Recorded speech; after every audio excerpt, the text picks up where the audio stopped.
चालाक सास और बुद्धिमान बहू। एक समय की बात है जब कैलाश और शांति अपने बेटे महेश के साथ एक घर में रहते थे। महेश की माँ का नाम वैसे तो शांति था पर बिल्कुल शांत नहीं रहती थी। वो बड़ी ही तेज और चालाक थी। शांति को अपने बेटे के लिए एक लड़की की तलाश थी। उसने काफी लड़कियां देखी थी पर आज तक कभी किसी लड़की को पसंद नहीं किया था। वो लड़कियों से ऐसे ऐसे सवाल करती थी कि कोई भी लड़की उसका जवाब नहीं दे पाती थी। अरे शांति, तुमने फिर एक लड़की को रिजेक्ट कर दिया। अरे तो तुमने देखा नहीं कि वो लड़की कितनी बड़ी बेवकूफ थी? अब ऐसे लड़की के पल्ले बांध दूं क्या अपने इकलौते बेटे को? आखिर आगे चलकर उसे पूरा घर संभालना है।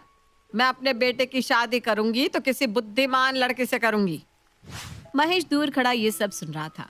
वो तो अपनी माँ की बात सुनकर सर ही पकड़ लेता है और ऑफिस के लिए निकल जाता है। ऑफिस के बाद वो राखी से मिलता है। क्या हुआ महेश, आज तुम कुछ उदास दिख रहे हो? कोई बात हुई है क्या? अब क्या बताओ राखी, कुछ समझ में ही नहीं आ रहा। माँ ने फिर कोई लड़की देखी थी और उसे रिजेक्ट कर दिया। तो ये अच्छी बात है ना। अगर वो किसी और को पसंद कर लेंगी तो फिर हमारी शादी कैसे होगी? हाँ, पर वैसे भी तो हमारी शादी होना कितना मुश्किल है। तुमको पता है कि माँ कितनी चालाक है, और मैं तुमको उनसे मिलवाऊं कैसे? वो तो लव मैरिज के बिल्कुल खिलाफ है। वो चालाक है तो मैं भी कम बुद्धिमान नहीं हूँ। अब तुम बस वैसा करो जैसा मैं तुमको कहती हूँ। राखी के कहने पर महेश बिल्कुल वैसा ही करता है। वो अपनी माँ से जाकर कहता है, माँ, वो जो मेरा दोस्त है ना राकेश, उसकी अगले महीने शादी है। वो बोल रहा था कि माँ और बाबूजी को जरूर लेकर आना। अरे वो तो तुझसे उम्र में छोटा है। करती होगी उसके माँ बाप ने ऐसे ही किसी भी लड़की से उसकी शादी पक्की। मैं थोड़ी ना ऐसे करूंगी। वक्त लग जाए पर लड़की ढूंढूंगी तो सबसे बुद्धिमान। अरे माँ, उसकी माँ तो आपसे भी ज्यादा तेज है। उन्होंने तो अखबार में इश्तिहार निकलवा दिया था राकेश की शादी के लिए। फिर तो इतनी लड़कियों के रिश्ते ही रिश्ते आने लगे थे, और उसमें से उन्होंने एक लड़की कर ली पसंद। अब शांति के दिमाग में भी यही बात बैठ जाती है। वो भी अखबार में महेश की शादी के लिए इश्तिहार निकलवा देती है। उसके बाद महेश के रिश्ते के लिए बहुत सी लड़कियों के रिश्ते आते हैं। शांति रोज एक लड़की से मिलती और उसको रिजेक्ट करती जाती। फिर एक दिन राखी शांति से मिलने आती है। नमस्ते। नमस्ते नमस्ते। नाम क्या है तुम्हारा? जी, मेरा नाम राखी है। कितनी पढ़ी लिखी हो? क्या करती हो? जी, मैंने एमए कर रखी है और एक सरकारी स्कूल में पढ़ाती हूँ। अच्छा, मैडम हो? फिर तो काफी बुद्धिमान होना चाहिए तुमको। फिर तो मेरी दी गई तीनों परीक्षा में तुमको पास हो जाना चाहिए। जी, बुद्धि तो इंसान के तजुर्बे से बढ़ती है। जो समझदारी बड़ों में है वो हम बच्चों में कभी नहीं हो सकती। पर हाँ, मैं कोशिश करूंगी कि आपको निराश ना करूं। ठीक है ठीक है। चलो, तुम्हें खाना बनाना तो आता ही होगा। जी बिल्कुल आता है। तो फिर पहली परीक्षा तुम्हारी यही है, रसोई में जाकर कुछ बढ़िया सा खाना बनाओ। जी। राखी रसोई में जाती है और आलू मटर की सब्जी बना देती है और शांति के पास आकर कहती है, जी मैंने आलू मटर की सब्जी और रोटी बना दी है। ठीक है, तो यहीं रुक, मैं देख कर आती हूँ। शांति रसोई में जाती है और सब्जी चख कर देखती है। सब्जी तो बड़ी ही स्वाद होती है, पर शांति को तो राखी की बुद्धि देखनी थी। वो फटाफट नमक का डिब्बा निकालती है और सब्जी में 2 चम्मच नमक भर देती है। उसके बाद वो राखी को आवाज देती है, ए राखी, इधर तो आओ। जी अभी आई। राखी अंदर जाती है तो शांति शक्ल बनाकर राखी से कहती है, ये कैसी सब्जी बनाई है तूने? क्या खाना बनाना नहीं आता?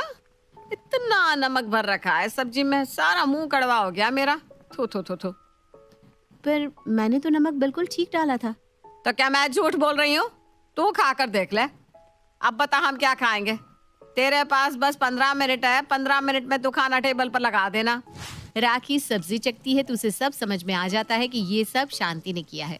वो मुस्कुराती है। उसके बाद वो आटा लेती है और छोटी छोटी गोली बनाकर सब्जी में डालकर थोड़ी देर गैस चालू कर देती है। उसके बाद वो सबके लिए बाहर खाना लेकर आती है। ये लीजिए गर्मा गर्म खाना। अरे तो बड़ी जल्दी खाना ले आई। देखती हूँ आप क्या लेकर आई है। शांति सबको खाना परोसती है। सब लोग एक एक करके खाना खाते हैं और शांति उनकी शक्ल देख रही होती है। सबके चेहरे पर मुस्कुराहट थी और सब खाने की तारीफ कर रहे थे। शांति भी उसके बाद सब्जी चखती है और उसका स्वाद बिल्कुल वैसा ही होता है जैसा उसने पहले चखा था। अब तो ठीक है ना सब्जी? नमक तो नहीं है ना ज्यादा? अरे इतनी जल्दी कैसे ठीक कर लिया तूने इसको? आटे की गोलियां बनाकर मैंने सब्जी में डाल दी और सारा एक्स्ट्रा नमक उन गोलियों ने सोख लिया। ये तो बस पहली परीक्षा थी, अभी 2 और बाकी है। अब अगले दिन राखी की दूसरी परीक्षा होती है। राखी को अपने ऊपर पूरा भरोसा होता है, पर शांति के पास मुश्किल से मुश्किल परीक्षा तैयार थी। तो तैयार हो दूसरी परीक्षा के लिए? जी बिल्कुल। जा, ये ले महेश की शर्ट, इसे जाकर इस्त्री कर दे। आज उसके दोस्त राकेश की शादी है ना, उसे इसी शर्ट को शादी में पहन कर जाना है। जी माँ जी, पर मेरी दूसरी परीक्षा? अरे यही तो है तेरी दूसरी परीक्षा। राखी को बड़ा अजीब लगता है कि उसे तो आज इतनी आसान परीक्षा दे दी है। वो शर्ट लेकर जाती है और इस्त्री करने लगती है। तभी वो देखती है कि शर्ट में हल्दी का बहुत बड़ा दाग है। हे भगवान, इसमें तो इतना बड़ा हल्दी का दाग है। वो शर्ट लेकर शांति के पास जाती है। देखिए ना, इसमें तो इतना बड़ा हल्दी का दाग है। यही तो है तेरी परीक्षा। तुझे क्या लगा तेरी परीक्षा इतनी आसान होगी? ओह, समझ गई। राखी शर्ट लेकर जाती है और काफी देर तक वापस नहीं आती। शांति हंसने लगती है। मुझे तो पहले ही पता था इस परीक्षा में फेल हो जाएगी। अब सोच रही होगी कैसे शक्ल दिखाऊं। जी मैं आ गई और शर्ट अच्छे से प्रेस करके अलमारी में टांग दी है। और वो दाग? वो तो गायब। पर कैसे? थोड़ा सा डिटर्जेंट और उसमें थोड़ा सा सिरका और बस ठंडे पानी में डालकर थोड़ी देर भिगो कर रख दिया। दाग गायब। सूखने में थोड़ा वक्त लगा, इसीलिए आपको इंतजार करना पड़ा। हाँ, दिमाग तो है भाई। कोई नहीं, अभी सबसे मुश्किल और तीसरी परीक्षा बाकी है। तैयार हो ना? जी बिल्कुल तैयार हूँ। बस फिर शांति पूरी रात राखी के लिए मुश्किल से मुश्किल परीक्षा सोचने लगती है। सुबह होते ही राखी घर आती है, पर उसे घर में कहीं शांति नहीं दिखती। अरे बेटा तुम आ गई, पर शांति की तबीयत बहुत खराब है। जी क्या हुआ उनको? वो तो कल तक बिल्कुल ठीक थी। हाँ बेटा ठीक ही थी, पर पता नहीं अभी अचानक उसके पेट में बड़ा तेज दर्द शुरू हो गया था। पेट पकड़ कर बैठी है। मैं उनसे मिल सकती हूँ? हाँ मिल लो, जाओ। राखी अंदर जाकर शांति से मिलती है। शांति अपना पेट पकड़कर बैठी होती है और जोर जोर से चिल्ला रही होती है। आए मेरा पेट, आज तो मैं मरी जाऊंगी। मैंने सुना आपकी तबीयत बहुत खराब है। तो तुझे क्या हंसते हुए देख रही हो? देख नहीं रहा मेरे पेट में कितना दर्द है? तू तो बड़ी बुद्धिमान है ना। बता इसका कोई इलाज है क्या तेरे पास? नहीं तो चली जा, जा यहाँ से, और बाकी सब भी चले जाओ, मुझे अकेला छोड़ दो।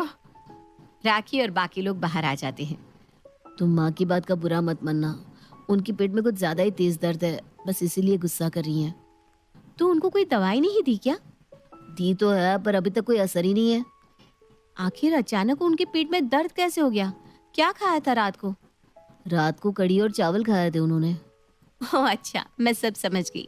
लगता है उनकी गैस बन गई है। मैं अभी आती हूँ, तब तक उनको संभालो। राखी जल्दी से रसोई में जाती है और एक काढ़ा तैयार करती है। अजवाइन, काली मिर्च और हींग मिक्स करके काढ़ा बनाकर जल्दी से शांति के पास जाती है। अरे तुझे बोला था ना जाने को, फिर अभी तक गई क्यों नहीं? मैं चली जाऊंगी, पर अभी ना आप ये काढ़ा पी लीजिए, इससे आपको आराम मिलेगा। ये कैसा काढ़ा बना लाई है? इतने अच्छे अच्छे डॉक्टर की दवाई काम नहीं कर रही, तो ये काढ़ा क्या काम करेगा? माँ पीने में क्या जाता है, आप एक बार पी कर तो देखो, क्या पता कुछ आराम मिल जाए। महेश के कहने पर शांति उस काढ़े को पी लेती है। उसके बाद सब वहीं खड़े शांति की शक्ल देख रहे थे। कुछ ही मिनटों में शांति के पेट का दर्द एकदम गायब। शांति के चेहरे पर तो खुशी के फूल खिल जाते हैं। अरे मेरा पेट दर्द तो एकदम छू हो गया। ये तूने कैसे किया बेटा? मैंने तो बस अजवाइन, काली मिर्च और हींग का काढ़ा बनाकर आपको दिया था। कितनी बुद्धिमान है ये लड़की। इससे बुद्धिमान बहू तो मेरे महेश के लिए कोई हो ही नहीं सकती। शांति राखी को गले से लगा लेती है और जल्दी उसकी शादी अपने बेटे महेश से करवा देती है। और उसे कभी पता ही नहीं चलता कि वो तो उसके बेटे की ही पसंद थी।